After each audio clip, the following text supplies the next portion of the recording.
వెంకీకి వచ్చేసరికి stress buster అనేది and సినిమాకి హోల్ హార్ట్ అనేది ట్రైన్ ఎపిసోడ్ ఒక హార్ట్ లా ఉంటుంది ట్రైన్ ఎపిసోడ్. ఇప్పటికీ ఆ ఎపిసోడ్ కోసమే మొన్న రిలీజ్ లో కూడా అందరూ వెళ్ళి ఎంజాయ్ చేస్తారు.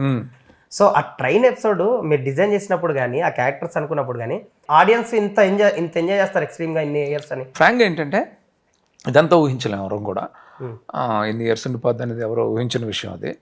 కాకపోతే చాలామంది అపోజ్ చేశారు, ఇంక్లూడింగ్ ప్రొడ్యూసర్ పూర్ణచంద్ర గారు. ఏం ట్రైన్లో అంతసేపు ఏంటంటే ఓ భోగిలో అని చాలామందికి ఆ డౌట్ ఉంది. బట్ నేను స్ట్రాంగ్గా బిలీవ్ చేశాను, ఎప్పుడైనా సరే అలాంటి ఒక ఛాలెంజ్ నుంచే ఒక ఇది వస్తుంది, ఒక ఇది క్రియేట్ అవుతుంది, ఒక మ్యాజిక్ క్రియేట్ అవుతుంది అని నమ్మే నేను గట్టిగా. దాన్ని ఛాలెంజ్గా తీసుకున్నాను. చాలా ఛాలెంజెస్ వచ్చాయి అప్పుడు. యాక్చువల్ ఫ్రాంక్గా చెప్పాలంటే పూర్ణచంద్ర గారు సీనియర్ ప్రొడ్యూసరు, మనకి ఏంటంటే ఏదనుకుంటే అది అట్లా జరిగిపోవాలి. మేము అప్పుడు ట్రైన్ అనేది కొంచెం ఎక్స్పెన్సివే, కొంచెం కొన్ని రోజులు ఇది చేయటం అదంతా.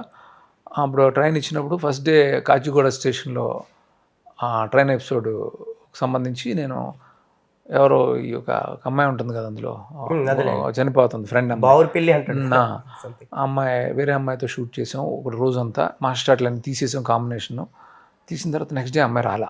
టెన్షన్ నాకు, ఎలా మరి ఈరోజు వర్క్ అంతా వేస్ట్ అయిపోయింది. సో మళ్ళీ ఆయన ఇచ్చింది ఆ 4-5 days ట్రైన్, రియల్ ట్రైన్. తర్వాత ఆర్ఎఫ్స్లో మ్యాచ్ చేయాలి. 1 day వర్క్ అంతా వేస్ట్ అయిపోయింది. సో మళ్ళీ ఆయనకి చెప్పకూడదు, టెన్షన్. మళ్ళీ వేరే అమ్మాయిని పెట్టి మేనేజ్ చేసి ఫాస్ట్గా వర్క్ చేసి అందరం సరదాగా అట్లాగా. నిజంగా అదే క్వశ్చన్, మీరు ఇది అంతసేపు ఎపిసోడ్ అనేది ఇన్ని ఇయర్స్ నిలబడుతుందా అనేది కాదు, కానీ ఎక్కడో నా గట్ ఫీలింగ్ ఇది మనం ఇంత బాగా చేస్తున్నాం కాబట్టి దీన్ని బాగా రిసీవ్ చేసుకుంటారు ఆడియన్స్, ఎంజాయ్ చేస్తారు అన్నంతవరకు ఆలోచించాం. అది థియేటర్లో అప్పట్లోనే చూసాం అసలు. అంటే అలా పగలబడిన అవటం అనేది అది ఇన్ని ఇయర్స్ అయినా చాలా సంతోషం. ఏంటంటే మనం బిలీవ్ చేసింది ఎప్పటికీ ఎలా ఉండడం అనేది. అందుకే చెప్తారు కదా సినిమా అనేది ఫర్ ఎవర్ అంటారు కదా.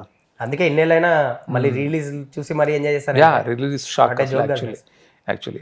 ఆ డిస్కషన్ లో మీరు ఎంత ఎంజాయ్ చేస్తారు సార్ ఆ ట్రైన్ ఎపిసోడ్? ఆడియన్స్ ఇప్పుడు ఎంజాయ్ చేస్తారు, నేను ఎప్పుడు మీరు కానీ మీ టీం కానీ? స్టోరీ డిస్కషన్ విపరీతంగా ఎంజాయ్ చేస్తాను నేను. అంటే ఎస్పెషలీ కామెడీ చేసేటప్పుడు నాకు విపరీతమైన ఎనర్జీ వస్తుంది. ఓకే, కామెడీ అంటే నాకు ఇష్టం బేసిక్గా. ఎంతసేపు అన్నా మాట్లాడతాం సీన్ గురించి, రకరకాల యాంగిల్స్ డిస్కస్ చేయటం, అన్ని క్యారెక్టర్స్ని ట్రీట్ చేసి అందరినీ ఆ సీన్లోకి తీసుకురావడం, ఇవన్నీ కొంచెం కష్టం. బట్ ఆ కష్టాన్ని నేను ఎక్కువ ఇష్టపడతాను. సార్ మీరు అన్నట్టు ట్రైన్ ట్రాక్ ఏదైతే ఉందో అందులో మళ్ళీ సపరేట్ ట్రాక్లా ఉంటాయి కొంచెం. ఏది అది భరత్ ఒకటి ఉంటుంది, సంథింగ్ అట్లా ఒక నిపుణ్ నాగరాజ్ గారిది ఒక సపరేట్, అంటే క్యారెక్టరేషన్స్ ట్రాక్స్ సపరేట్గా ఉంటాయి. సో ఒక ఎపిసోడ్ ఇన్ని ట్రాక్స్ పెట్టుకొని, ఇన్ని క్యారెక్టర్స్ పెట్టుకొని, మల్టిపుల్ క్యారెక్టర్స్తో ఇంత ఫన్ క్రియేట్ చేయడం అనేది టఫ్ అనిపించింది సార్ మీకు అప్పుడు? ఐడియా వైజ్ నేను చెప్తాను కదా, ఎంజాయ్ చేశాను నేను. నాకు అసలు కన్ఫైన్ ఏరియాలో నువ్వు చేయడం కష్టం చాలా మంది అన్నారు. చిన్న భోగిలు అంటే ఇప్పుడు ఫెసిలిటీస్ ఉన్నాయి, ఇప్పుడు అంటే భోగిలు పార్టీషన్ చేసుకోవచ్చు, ఏమైనా చేయొచ్చు. అవును, ఇప్పుడు ఆ లగ్జరీ ఉంది. అప్పుడు ఏం లేదు, జస్ట్ రియల్ భోగిలో చేయాలి. ఆర్ఎఫ్సీలో కూడా ఒక రియల్ భోగిలోనే చేయాలి, అంతే. అందులోనే చేయాలి. ఆ కంపోజ్ చేయడం చాలా కష్టం అంతమంది ఆర్టిస్టులని. సో అదే చెప్తున్నాను కదా, ఒక మంచి వర్క్ వస్తుంది అన్నప్పుడు ఒక ఛాలెంజ్ వస్తుంది బ్రెయిన్కి, అది చేస్తూ ఉంటాం. అప్పటికి మీరు అన్నట్టు ఇందాక కంజెస్టెడ్ కాబట్టి చాలా డిఫరెంట్ షార్ట్స్ బెటర్. బయట నుంచి కిటికీలో నుంచి ఒక షార్ట్ ఉంటుంది, అంటే ఎంత వరకు వాడాలో అంతవరకు వాడేస్తారు. ఆ భోగిలో కూడా కిటికీలో షార్ట్స్ పెట్టడం అనిపిస్తుంది. ఇప్పుడైతే ఇంకా వెంకీ ట్రైన్ ఎపిసోడ్ని అందరూ విపరీతంగా అప్రిషియేట్ చేస్తున్నప్పుడు ఇప్పుడున్న టెక్నాలజీ ఉంటుంటే ఇంకెరగొట్టేసుకోవడం అని అనిపిస్తుంది. బట్ లేదు, ఆ టైంకి అదే కరెక్ట్. అందుకనే ఆ న్యాచురల్ ఇది వచ్చింది. గజాలా గారి ఎంట్రీ నుంచి పీక్స్లోకి వెళ్ళిపోతుంది ట్రైన్ ఎపిసోడ్. ఆయన ఎంట్రీ కూడా మీరు చాలా కూల్గా వచ్చి ఎక్స్క్యూజ్ మీ అంటుంటారు. ఒక చిన్న, ఇప్పటికీ అది మీమ్స్లో బాగా తిరుగుతుంటుంది. ఏదైతే ఎంట్రీ ఏదో బ్రహ్మానందం గారిది, మొన్న రిలీజ్లో కూడా ఆయన ఎంట్రీకి బీభత్సమైన రెస్పాన్స్ వచ్చింది. సో ఆ ఎంట్రీ నుంచి ఆయన క్యారెక్టర్ కానీ బ్రహ్మానందం గారిని పిక్ చేసుకోవడం, గజాల క్యారెక్టర్ గురించి చెప్పండి సార్. చెప్పాను కదా, బ్రహ్మానందం గారికి క్యారెక్టర్ అనుకున్నప్పుడే బ్రహ్మానందం గారు అనుకున్నాం, ఆల్టర్నేటివ్ లేదు ఆయనకి. ఆయన విపరీతంగా ఎంజాయ్ చేశారు. ఆయన గొప్పతనం ఏంటంటే మంచి క్యారెక్టర్ ఆయన క్యాచ్ చేస్తారు, పట్టుకుంటారు. అందులోకి నా మీద ఆయనకు ఒక విపరీతమైన బిలీఫ్ ఉండేది. అందుకని ఆయన చాలా ఎనర్జీతో చేశారు అది. ఆ క్యారెక్టర్ అంత బాగా చేయటం, ప్రతిరోజు ఎంజాయ్ చేసేవాళ్ళం. అంటే ఆ షూట్లో ప్రతిరోజు కూడా మేము ట్రైన్లో వెళ్ళటం, చాలా దూరం తాండూరు వరకు వెళ్ళటం, మళ్ళీ వెనక్కి రావటం, ఇంకా అల్లరి. సో అంటే ఆయన అందరితో కలిసిపోయి ఆయన విపరీతంగా ఎంజాయ్ చేయటం వల్ల అంత ఎనర్జెటిక్గా క్యారెక్టర్ వచ్చింది. నిజంగా చాలా అంటే అనిపిస్తుంది. అంటే ఆయన అంటే నేను నమ్మటం వేరు, ఆయన అంత నమ్మి ఆయన అంత ఎనర్జీతో చేయటం వేరు. అందుకనే నేను ఎప్పుడు ఆయనకి చెప్తాను, చాలా థ్యాంక్స్ అండి, ఆ క్యారెక్టర్ మీరు అంత బాగా బిలీవ్ చేసి చేశారు. సో ఆయన క్యారెక్టర్ విషయానికి వస్తే ఒక సాఫ్ట్వేర్ ఇంజనీర్గా పరిచయం అయ్యి ట్రైన్లో కట్ చేస్తే క్యారెక్టర్ని ఒక ట్విస్ట్ ఇచ్చారు మీరు సెకండ్ హాఫ్లో, ఒక దొంగ అని. అది కూడా హిలేరియస్గా వర్కౌట్ అయింది ఆ క్యారెక్టరేషన్. కెమెరా తీసుకెళ్ళడం తర్వాత సెకండ్ హాఫ్ అంతా ఆయన చుట్టూ తిరగడం, ఆల్ఫా కేఫ్ లో పట్టుకొని హీరోలు మళ్ళీ వెళ్ళడం. అదే అంత ఎంజాయ్ చేసిన క్యారెక్టర్ని సెకండ్ హాఫ్ మళ్ళీ తీసుకురాకపోతే ఆడియన్స్ డిసప్పాయింట్ అవుతారని మళ్ళీ ఆ క్యారెక్టర్ని లింక్ చేయాలని ముందే అనుకున్నాం. ఓహో, ఓకే.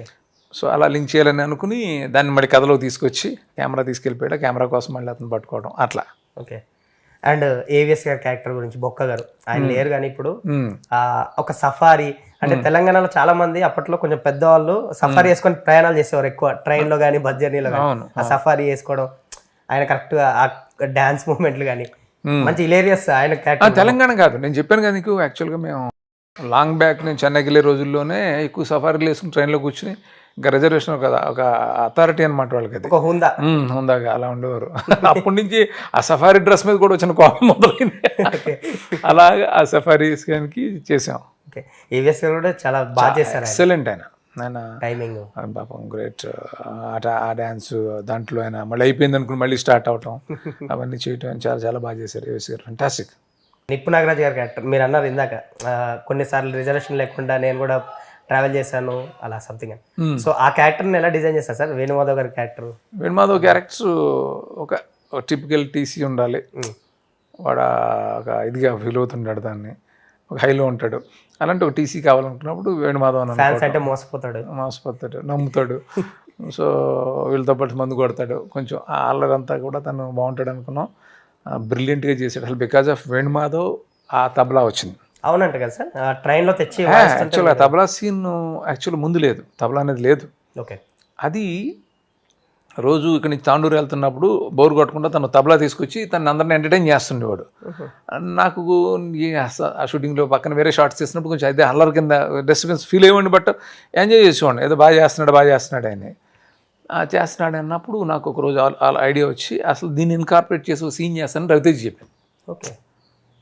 అసలు బ్రహ్మానందం వీళ్ళందరికీ ఒక రిటార్ట్ ఇచ్చేది, తబలాని యాడ్ చేద్దాం ఇందులో, దీన్ని ఒక పాటలా తీసుకుందాం అని చెప్తే ఎలా అబ్బాయి అన్నాడు. ఎందుకు నీకు రేపు చెప్తాను కదా అని చెప్పాను. నెక్స్ట్ డే మార్నింగ్ నేను చెప్పాను, ఇలా ఉంటుంది గ్రాఫ్. రాయలేదు, ఇలా ఉంటుంది, ఇలా గ్రాఫ్ ఇలా ఉంటుంది. నేను అక్కడ చేసుకుంటూ వాళ్ళందరూ బిలీఫ్ ఉండడం వల్ల అది చేశారు. అది ఇప్పటికీ అలా ఉండిపోయింది ఆ సీన్. సో అది క్రెడిట్ వేణుమాధవ్ది, ఎందుకంటే అలాగా దాని నుంచి వచ్చింది నాకు ఐడియా. తను అంత టైమింగ్లో కొట్టడం, అంత బాగా చేయటం, అదంతా ఇంకా అది ఇంకా అల్లరికి పరాకాష్ట అయిపోయింది యాక్చువల్లీ.